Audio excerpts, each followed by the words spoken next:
창세기 19장 9절부터 14절 말씀을 보겠습니다.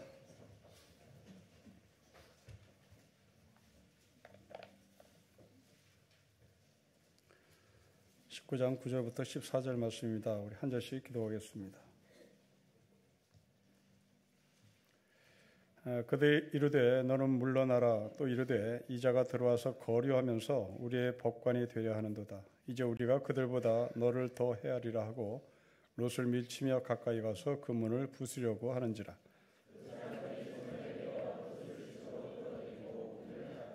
문 밖에 무리를 대소를 막론하고 그 눈을 어둡게 하니 그들이 문을 찾느라고 헤매었더라.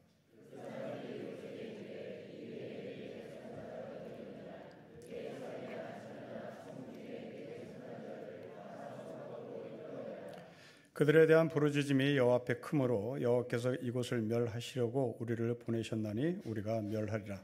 롯이 나가서 그 딸들과 결혼한 사위들에게 말하여 이르기를 여호와께서 이 성을 멸하실 터이니 너희는 이곳에서 떠나다 하되 그의 사위들은 농담으로 여겼더라. 아멘. 롯이 어떻게 소돔에서 살게 됐는지를 알아야 오늘 본문이 해석될 것 같습니다.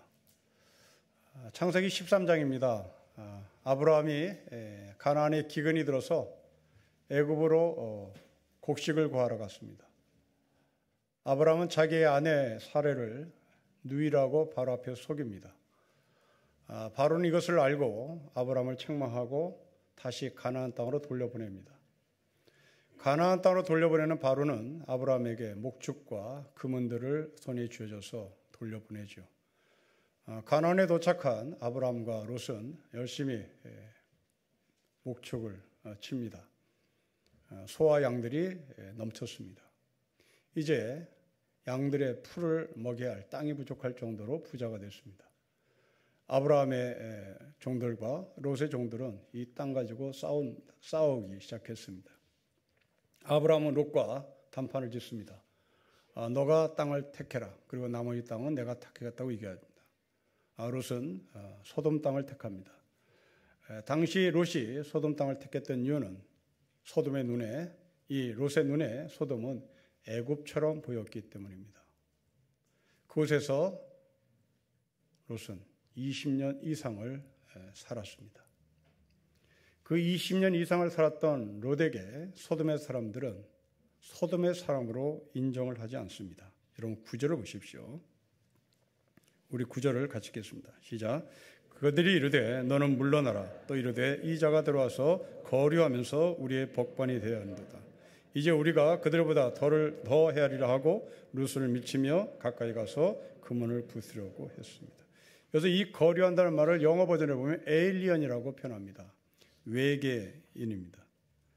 20년을 살았음에도 불구하고 롯은 소돔의 사람들에게 에일리언이라는 평가를 받습니다. 도대체 이 소돔의 사회에 섞일 수 있는 가능성이 제로였습니다. 그런데 롯은 그렇게 생각하지 않습니다. 여러분 7절을 보십시오. 내 형제들이라고 얘기합니다. 롯은 소돔 사람을 형제로 취급했습니다. 아니, 소돔 속에 들어가고 싶었습니다. 소돔 사람과 동화되고 싶었습니다. 그런데 20년이 지났음에도 불구하고 소돔 사람들은 롯을 자기의 소사이어티에, 자기의 공동체에 편입시키기를 거부합니다. 20년, 30년을 미국에서 살고 있음에도 불구하고 여전히 이방인으로서 맴도는 한국 사람이 생각납니다. 그들은 미국의 시민권을 갖고 있음에도 불구하고 여전히 백인들의 입장에서 한국 사람들은 에일리언입니다. 그러기에 때로는 린치를 당하고 때로는 인종 비하 발언적인 말들을 듣고 삽니다. 지금 전쟁을 치고 있는 팔레스타인은 이스라엘 땅에 2000년 전부터 살았던 원주민들입니다. 그런데 이스라엘 사람들은 지금 나가라고 난리칩니다. 왜냐하면 자기의 조상 아브라함에게 주신 땅이라고 주장하기 때문에 그렇습니다. 우리는 여기서 잠깐 팔레스타인과 싸우고 있는 이스라엘이 어떠한 사람들인지를 좀 알아야 할 것 같습니다. 유대인들을 연구한 단국대의 홍미정이라는 교수의 논문을 인용하겠습니다. 현대 유대인들의 대다수는 바벨론 시대나 로마 제국 시대에 예루살렘에서 그리고 이스라엘에서 추방당한 소위 디아스포라와는 아무 관계가 없다라고 논문에서 밝힙니다. 현재 유대인들은 6세기경에 아라비아 반도 남부 지역에 살던 사람들인데 유대교로 개종한 히мя르족, 그리고 8세기 중반에 흑해와 카스피해 연안에서 유대교로 개종한 카자르족들이 대부분인 것으로 증명됐습니다. 이건 증명된 겁니다. 특히 카자르족의 후손들은 세계 유대인들의 80% 이상을 구성하고 있습니다. 그러니까 세계 유대인이라고 주장하는 80%의 사람이 아브라함의 혈통이 아니라는 얘기입니다. 또한 1976년에 런던과 뉴욕에서 동시에 출간된 13개 지파라고 하는 책에서 현대 유대인들은 대부분이 셈족이 아니라 카자르족인 것이 증명되고 있습니다. 아브라함의 후손은 셈족이 되는 겁니다. 그런데 이 13개 지파라는 책에서 보면 현대 유대인의 셈족의 피가 없다. 대부분이 카자르의 피가 흐르고 있다는 것을 증명합니다. 언어학자들이 증명입니다. 현대 히브리어는 문장과 음운 체계가 아람어 계통이 아니라 슬라버 계통에 속한다고 언어학자는 주장합니다. 아람어 계통이란 말은 예수님께서 아람어를 쓰셨습니다. 엘리엘 라마 사막 단위가 아람어입니다. 그런데 현대 히브리 사람들이 쓰는, 이스라엘 사람들이 이 히브리 언어는 아람어 계통의 언어가 아니라 슬라브족 계통의 언어라는 거죠. 유전학적 관점입니다. 유전학적 관점에서 보면 현대 유대인들의 DNA를 분석했습니다.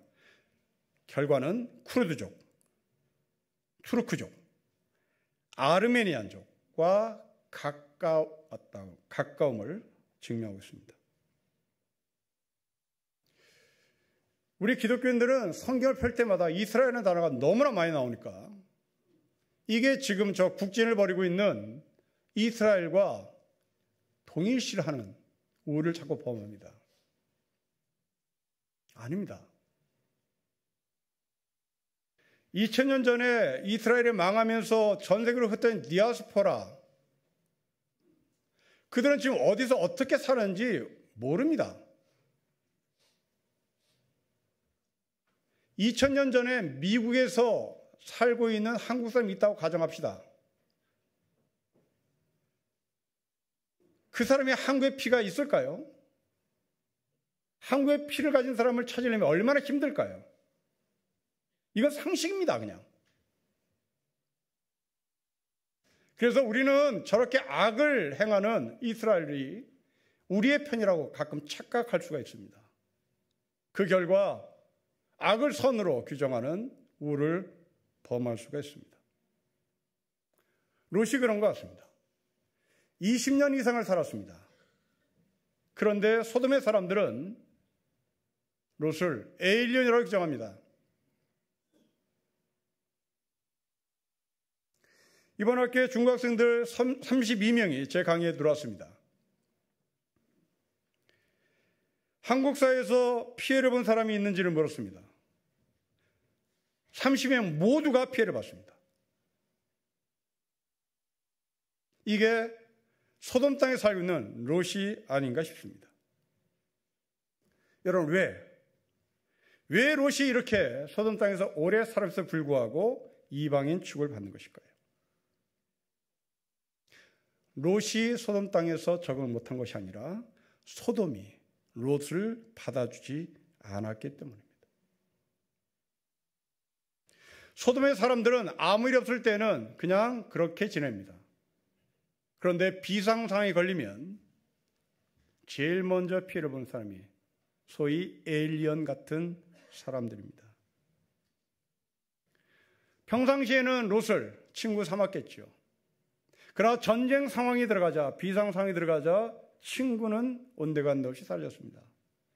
너는 이 땅의 나그네 뿐이야. 너는 이 땅의 에일리언이야. 너는 이 땅의 외계인이야. 우리의 삶입니다. 일제강점기 때 일본에서 살고 싶었던 한 사람을 소개합니다. 이름은 강덕상이라는 사람입니다. 1934년에 4살 되던 해 경남 함양에서 일본으로 건너갑니다. 강덕상은 어린 시절 한국 소년이 되는 것이 꿈이었습니다. 소학기 때는 김치를 절대 도시락에 싸가지 않았습니다. 일본 아이들이 냄새난다고 손가락질했기 때문에 그렇습니다. 어머니가 학교에 오거나 소풍에 따라오는 것을 절대 싫어했습니다. 소학교 6학년 때는 등교할 때 앞장서서 대여를 만들어 집단 등교를 하는 리더를 해서 학교로부터 상장을 받기도 했습니다. 학교에 도착하면 황제에게 절하는, 일본 황제에게 절하는 봉안전에 들어가 먼저 절을 하고 교실에 들어갈 정도였습니다. 앞장서서 창씨개명도 했습니다. 강덕상은 스스로 고백하기를 나는 일본인보다 더 일본인이 되고 싶었다. 나는 일본인보다 더 일본인 같았다고 말했습니다. 지금 현재 이 사람은 90이 넘었습니다. 일본 사람들은 이 강덕상을 지금도 일본인으로 대하지 않습니다. 강덕상은 지금도 나는 여전히 일본에서 왕따를 당하고 있다고 고백합니다.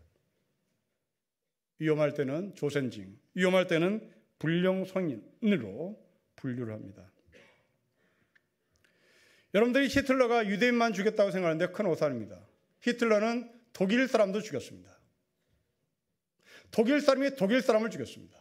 이유는 혼혈족들이었습니다. 한 독일 여성이 흑인 남성과 사랑을 하고 결혼을 했습니다. 아이를 낳았습니다. 그리고 독일에서 살았습니다. 히틀러가 집권하면서 아리안족 속에 흐르는 더러운 피를 색출해내기 시작합니다. 그게 혼혈족들이었습니다. 독일 사람들이 이 혼혈족을 혼혈족이라고 표현하지 않았습니다. 잡종이라고 표현했습니다. 이 둘 사이에 태어난 아이는 딸이었습니다. 흑인 얼굴을 갖고 있는 여자아이였습니다. 학교에 갔습니다. 담임선생님이 이 아이를 이렇게 세웠습니다. 어떻게 아리안족의 더러운 피가 흐르는 네가 학교에 와서 공부를 하겠다고 나서냐. 그리고 잘라버립니다. 학교에서 추방당 이 아이는 강제 노동수에 수감됩니다. 우리나라는 다민족 국가입니다. 우리 사회가 아무 일 없을 때는 서로 친하게 지낼 것 같은데 비상 상황이 걸리면 탈북자들은 우리에게 외계인으로 취급받을 겁니다. 이 땅에는 제3세계 노동자들 에일리언으로 취급할 것입니다. 롯은 바로 그런 대우를 받으며 소돔에서 살았습니다. 천사는 이 롯에게 즉시 소돔을 떠나라고 말씀을 합니다. 여러분 12절부터 13절을 보십시다. 우리 같이 읽겠습니다. 시작. 그 사람들이 롯에게 이르되 이 외에 너에게 속한 자가 있느냐? 너의 사위나 자녀나 성중에 너에게 속한 자들을 다 성 밖으로 이끌어내라. 그들에 대한 부르짖음이 여호와 앞에 크므로 여호와께서 이곳을 멸하시려고 우리를 보내셨으니 우리가 멸할 것이라고 얘기합니다. 소돔은 망할 것이기 때문에. 여기에 저는 롯이 좀 이상합니다. 놀라지 않기 때문입니다. 우리는 소돔이 망한다는 소리를 들었던 아브라함과 롯을 비교해 봐야 되겠습니다. 아브라함은 18장에서 소돔이 멸한다는 소리를 듣고 가슴이 철렁 내렸습니다. 그리고 하나님 앞에 기도합니다. 50명 있으면 망하지 않겠습니까? 45명, 40명, 30명, 20명, 10명이면 이 소돔을 망하지 않겠습니까? 라고 질문합니다. 그런데 롯은 아무 도전이 없습니다. 롯은 가슴이 철렁대는 것도 없습니다. 여러분, 왜 그럴까요? 왜 아브라함은 철렁 가슴이 내려앉았는데 롯은 아무 감동이 없을까요? 우리는 손쉽게 아브라함 믿음 있는 사람, 롯은 믿음이 없는 사람이라고 구분합니다. 그리고 더 이상 롯에 대해서 알아보려고 하지도 않습니다. 그러나 우리는 롯이 왜 이렇게 소돔이 망한다는 소리를 듣고도 아무 행동이 없었을까? 그 질문에 성경은 답을 하고 있습니다. 여러분, 아브라함은 가나안에 돌아와서 제일 먼저 장막을 친 곳이 베델입니다. 이 베델은 돌들만 가득 찬 들판입니다. 우리가 잘 알고 있는 야곱이 형 에서의 눈을 피해서 도망가다가 첫날 밤 돌베개를 베고 잠을 잤던 그 땅이 광야인 베델입니다. 다시 말하면 이 베델은 돌이 넘친 버려진 땅이었다는 얘기입니다. 여기에 아브라함이 살고 있습니다. 반면에 롯은 소돔이라는 도시에 살고 있습니다. 이 소돔은 그냥 도시가 아니라 애굽처럼 보이는 기름진 땅이었습니다. 살기가 편했겠죠. 롯은 그 살기가 편한 곳에서 차별을 받고 살고 있습니다. 그렇다면 이제 롯은 12절과 13절의 말씀을 자기에게 적용할 수 있어야 되는 겁니다. 자기가 차별을 받고 살았기 때문입니다. 하나님이 말씀하시기 전에 자신이 먼저 소돔에 대한 죄악을 알고 있었고 그리고 피부로 느끼고 있어야 되는 겁니다. 안타깝게도 소돔은 어떤 땅인지 롯이 모릅니다. 아니, 모르는 게 아니라 모른 척하고 살아갈 것 같습니다. 왜냐하면 롯은 성문에 앉아 있습니다. 여러분 19장 1절 보십시오. 성문에 앉아 있었다는 것은 모든 정보를 다 보고 있었다는 얘기입니다. 그리고 이 성문에 드나드는 사람들의 표정도 보면서 지냈다는 겁니다. 그 성문을 드나드는 사람들 가운데 웃는 사람, 기뻐하는 사람, 감사하는 사람, 출세한 사람, 권력 가진 사람, 반면에 우는 사람, 절망한 사람, 죽어나가는 사람, 장래 행렬들 이런 것들을 숱하게 보면서 그 성문에 롯은 앉아 있습니다. 그런데 하나님께서 소돔 땅에 울부짖음이 있다는 사실에 대해서 롯은 금시초문이냐 뜨한 얼굴로 하나님을 쳐다봅니다. 이런 왜 그랬을까요? 성문에 앉아있는 롯이 왜 소돔 땅에 울부짖는 자들의 소리가 들리지 않았을까요? 여러분, 이게 우리입니다. 우리는 서울이라는 도시에 살고 있습니다. 그리고 이 성문이라고 하는 것을 상징적으로, 아니 실제적으로 우리가 늘 경험하고 살고 있는 전자기기가 하나가 손에 들려져 있습니다. 스마트폰입니다. 이 스마트폰이 현대판 성문입니다. 숱한 정보들이 왔다 갔다 합니다. 성도 여러분, 여러분들이 스마트폰을 하루에 2-3시간을 보실 텐데 그 2-3시간의 스마트폰을 보면서 어디에 클릭하는지를 한번 통계를 내보십시다. 성문에 앉아있는 롯이 그 성문 안을 드나드는 수많은 사람들을 바라볼 때 어디에 한 번 더 눈길을 주었는지를 생각해 보는 것처럼 여러분들이 스마트폰을 통하여 수많은 정보들이 오가는 것들을 클릭해 나갈 때 어디에 클릭을 더 많은지를 보자는 말입니다. 아마도 대부분 여러분들은 집값, 증권, 지표, 어디에 돈이 많이 벌리는지, 어느 회사에 월급을 많이 주는지 정신없이 클릭할 겁니다.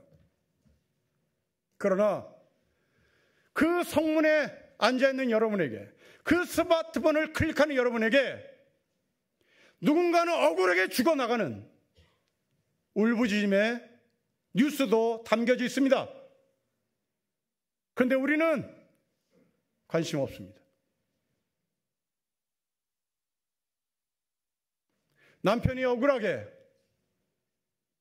죽어나가는 그 장례 행정 뒤에 오해라는 여자의, 오해라는 아이들의 울음소리가 분명히 성문 밖으로 들락거리는데 우리는 그 스마트폰을 클릭하며 거기에는 패스합니다. 왜 그럴까요? 우리의 관심이기 때문에 그렇습니다. 우리의 관심은 억울하게 죽어가는 데 관심이 있는 것이 아니라 내 집값이, 내가 사는 주식이, 내가 가야 할 직장의 월급이 더 중요하기 때문에 그렇습니다.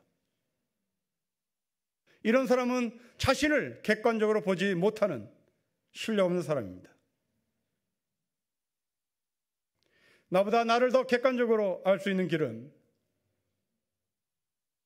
성문 안에서 내가 보고 싶은 것만 보는 것이 아니라 내가 보고 싶지 않은 쪽으로도 클릭을 해야 하는 겁니다.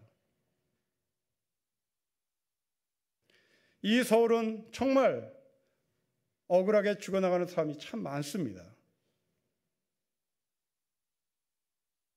마약을 했다고 잡아쳐넣더니 아무리 털어도 나오지 않자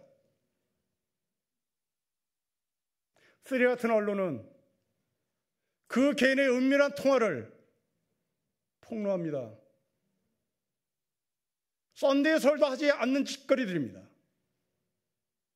썬데이 서울도 하지 못할 이 짓거리들이 대한민국의 메이저 신문이라고 자랑하는 그 신문의 기자가 버젓이 올립니다. 그리고 아까운 그 영화배우가 자살을 합니다. 법에 호소할 길이 없으니까요. 법이 지켜주지 못하니까요.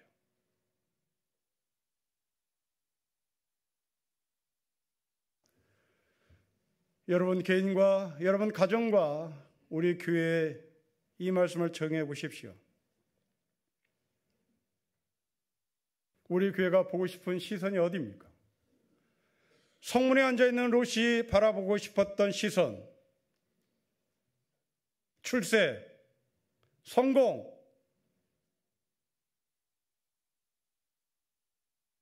그 옆에 오해라며 나가는 장래 행렬. 우리 교회는 어디를 바라보고 계십니까? 우리 교회가 정말 성경적인 교회인지 알 수 있는 길은 우리가 판단하는 것이 아니라, 우리가 평가하는 것이 아니라 이 동네 사람들이 우리 교회를 객관적으로 바라보고 있을 것 같습니다. 카페 공사를 다 마치고 7일부터 지역민들과 같이 교제 시간을 갖고자 오픈하려고 합니다. 지금까지 협조하신 성도님께 진심으로 감사를 드립니다. 우리는 우리 교회의 카페를 보고 다들 좋다고 말할 것입니다. 우리 교회 재산이니까요. 내 집처럼 편안하게 드나들고 싶어 할 것입니다. 네, 그렇게 하십시오. 마음껏 기쁘고 감사하게 이용하십시오. 특히 커피를 제공하는 분들이 우리 교회 지체들이기 때문에 이물 없이 친근하게 대하고 싶을 것입니다. 네, 그렇게 해주십시오. 그런데 너무나 익숙한 나머지 무리하게 시설을 이용하거나 무리하게 커피를 제공하는 우리 지체들을 대하지 않을까 염려가 됩니다. 편하고 이물 없는 것과 무리한 것은 전혀 다른 것입니다. 우리는 소돔의 사람이 될 수 있기 때문입니다. 왜 소돔이 망할까요? 울부짖습니다. 아니, 울부짖는 사람들의 울음소리를 듣고자 하는 사람이 없기 때문입니다. 이들은 우는 것 말고는 대응할 길이 없었던 사람입니다. 법도 도와주지 않아요. 사회 안전망도 없습니다. 그래서 우는 것밖에 없습니다. 아마도 이 사람들 중에는 이방인이란 이유로 울고 있을지 모릅니다. 전쟁 포로입니다. 병든 자일 것이고, 과부들일 것이고, 고아들일 것이고, 떠돌이들이고, 아무데도 소속되지 않은 사람들입니다. 롯의 집에 들어온 사람들을 폭행하려고 했던 바로 그런 유의 사람들입니다.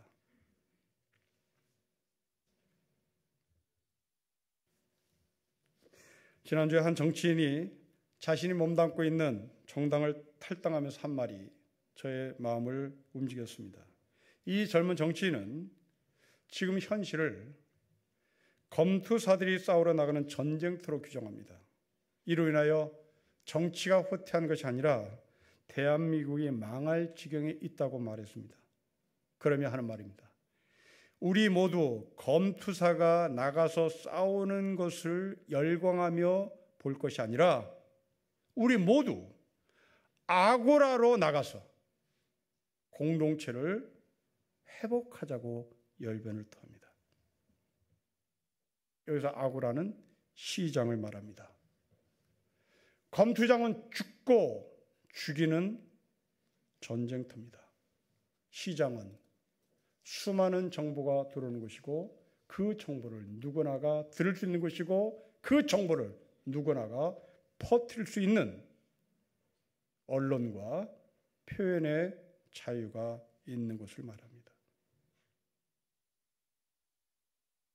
새 정보가 들어서 우리는 검투사의 현실을 매일마다 목격했습니다. 공동체는 사전에만 있는 말처럼 들립니다. 아고라는 없어졌습니다.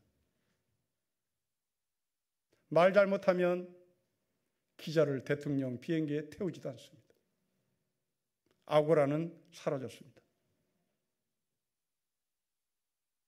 하나님은 이 사람들의 울부짖음을 들으십니다. 세상 법정은 법을 우선으로 판단합니다. 그러나 하나님의 법정은 울부짖음으로 판단합니다. 법전을 우상하는 세상 법정은 사람의 울음을 믿지 않습니다. 악어의 울음일 수 있으니까요. 그러나 하나님은 중심을 헤아리시는 분입니다. 하나님은 우리가 왜 우는지를 정확히 알고 계십니다. 사랑하는 성도 여러분, 여러분의 주변을 다시 되돌아보십시오. 사회 안전망에 벗어난 가난한 자가 울고 있습니다. 엄마 잃은 아이가 울고 있고, 아이 잃은 부모가 울고 있고, 치료비가 없는 환자가 울고 있고, 체류허가증이 없는 노동자가 울고 있고, 갈 곳을 잃은 치매 노인이 집을 찾지 못하고 울고 있고, 돌아갈 곳이 없는 패배자가 울고 있고, 아무리 마약을 하지 않았다고 항변해도 했지 코너에 몰아서 스스로 목숨을 끊게 만드는 그 가족들의 울부짖음이 우리 주변에 있습니다. 우리는 이런 세상을 지랄 같은 세상이라고 말합니다.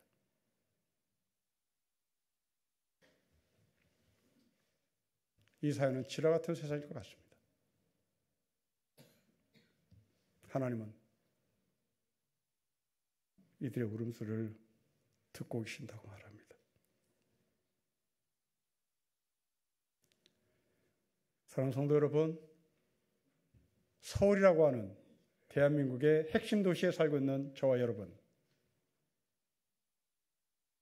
성문 안에 앉아 있는 여러분, 스마트폰을 들고 계신 여러분,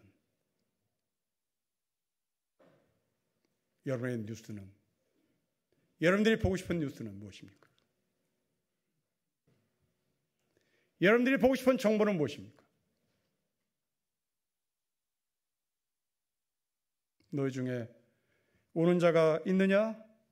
그들을 위하여 함께 울라고 하신 바울의 말씀을 기억해야 합니다. 우리 아이들이 남몰래 자신의 방에서 울고 있는지 헤아리는 부모가 되어야 할 것입니다. 우리는 롯처럼 내일이 바빠서 울고 있는 내 아이의 울음소리를 들을 수 없을지도 모릅니다. 아니, 나는 잘하고 있다고 착각할 수도 있죠. 내가 너에게 학원을 보내줘. 내가 너에게 사고 싶은 거 다 사줘. 나는 너에게 할 일 다 했어. 그렇게 생각할 때 우리 아이들은 그게 아니고 나 힘들다고. 그게 아니고 나 죽고 싶다고.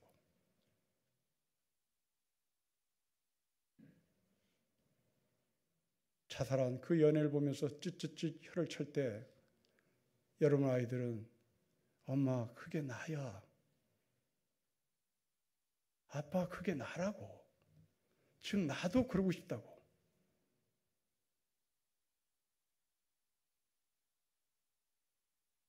그들의 울음소리가, 아이들의 울음소리가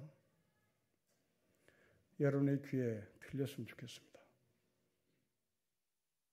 지뢰 같은 교육 속에, 지뢰 같은 학교 속에, 지뢰 같은 세상 속에 우리 아이들은 죽어나가고 있습니다.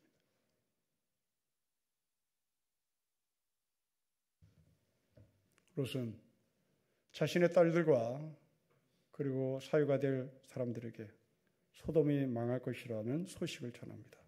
여러분 14절을 보십시오. 우리 같이 읽겠습니다. 시작. 롯이 나가서 그 딸들과 결혼한 사위들에게 말하여 이르기를 여호와께서 이 성을 멸하실 터이니 너희는 일어나 이곳에서 떠나라되 그의 사위들은 농담으로 이겼습니다. 여러분 사위들은 분명 소돔의 남자들이었겠죠. 원주민들입니다. 익숙합니다. 에일리에 아닙니다. 눈을 감아도 집을 찾아다닐 수 있는 소돔의 원주민입니다. 에일리언의 경고를 귀담아 듣지 않습니다. 위기의식이 전혀 없었다는 얘기입니다. 롯의 사위들을 비교해 보십시오. 아니, 아브라함과 롯과 롯의 사위를 비교해 보십시오. 아브라함은 예민하게 반응합니다. 롯은 그렇게 반응하지 않습니다. 반면에 롯의 사위들은 농담으로 여깁니다. 롯의 사위들은 소돔 땅에 깊이 취해 있었고 소돔 땅과 한 몸이 되어 있었기 때문에 그렇습니다. 도시가 주는 편리함, 도시가 주는 혼연일체, 이것이 하나님의 경고에 농담으로 여겨집니다. 분리할 수 있는 힘이 없기에 위기의식도 없는 겁니다.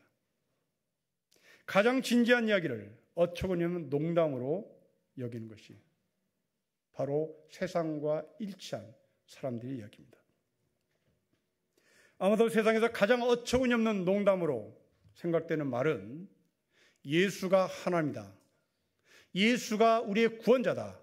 예수를 믿어야 한다는 말일 겁니다. 우리는 이 말에 대단히 진지합니다. 그런데 이 말을 농담으로 여기는 사람들은 우리 주변에 정말 많습니다. 아브라함이 이런 말을 왜 진지하게 여겼을까요? 아브라함은 이 세상에 속한 사람이 아니었기 때문에 그렇습니다. 우리가 하나님의 말씀에 예민한 이유는 이 세상과 연합하지 않고 하늘나라와 연결되어 있는 하늘의 사람이기 때문에 그렇습니다. 노아 시대의 때를 기억해 보십시오. 하나님은 노아에게 진작에 비가 온다고 말씀했습니다. 노아는 그것을 진작에 받아들였습니다. 그러나 사람들은 노아의 말을 농담으로 여겼습니다. 여러분은 아브라함입니까? 여러분은 롯입니까? 롯의 사위입니까? 비록 제가 어설프게 설교하고 여러분들의 취향에 맞지 않는 설교를 한다 할지라도 성경 안에 있는 하나님의 말씀에 여러분들은 예민하게 반응했으면 좋겠습니다. 그리고 진지하게 받아들였으면 좋겠습니다. 여러분의 가정, 여러분의 공동체, 우리 교회 제3자의 시선에서 해석해 보기를 권합니다. 아브라함은 소돔 땅에서 떨어져 살았습니다. 아브라함은 그 소돔 땅을 객관적으로 볼 수 있는 눈을 갖고 있습니다.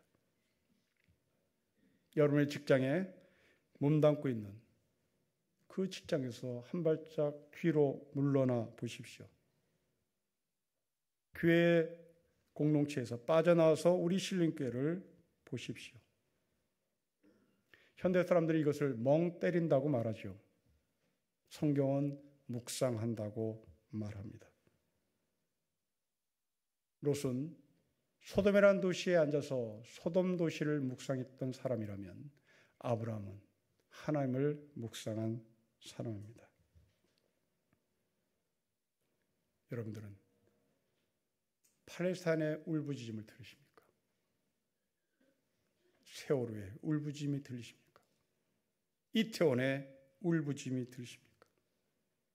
사회 안정망 밖에서 지금도 슬피 울고 있는 치매 노인들의 울부짖음이 들리십니까?